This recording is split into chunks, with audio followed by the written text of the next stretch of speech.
Welcome back as we continue to develop our keyframed walk cycle using the HIK rig in Maya. Now, as we can see that we have developed a serpentine movement in the spine, in the side by side, you're rocking the hips, you're counterbalancing with the chest and head. But now we need to recognize the portion of the movement where the leg is thrown out front in the walk cycle. The hip needs to have the rotation that will allow for that. Also, it needs to carry that movement through and up into the spine.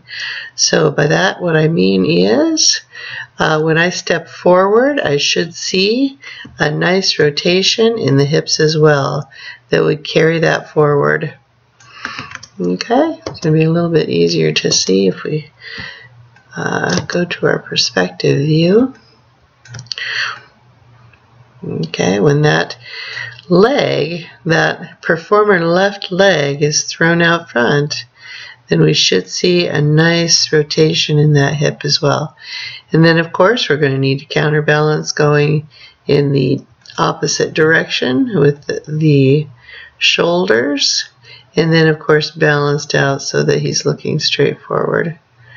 So you can see that rotation a little bit better, a little bit more accurate in the top-down view, recognizing this amount of rotation on the hips. Then again, your rotation on the chest, and then your rotation on the head.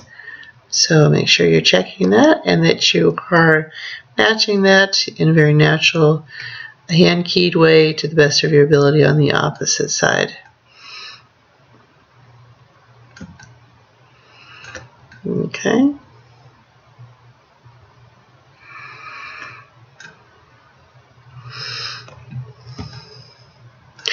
Now I'm going to go ahead and put that into place. Let's see.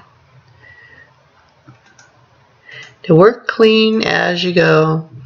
If you see a glitch in your animation, like I have several times, I was off on my animation.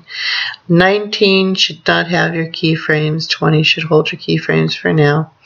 So make sure you're working on every 5 frames and that you are keying your new movements at that location too.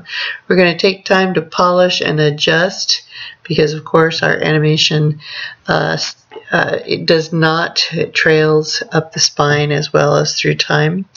So we will take care of those polish adjustments at the end, but for the time being, as we're mapping out our general movement, we want to stay on target with the frames. Alright, I'm going to go ahead and rotate these into position, and I will see you in the next section when we begin to add our secondary motion and correct any interpenetrating surfaces that may be going on with our arms at this point.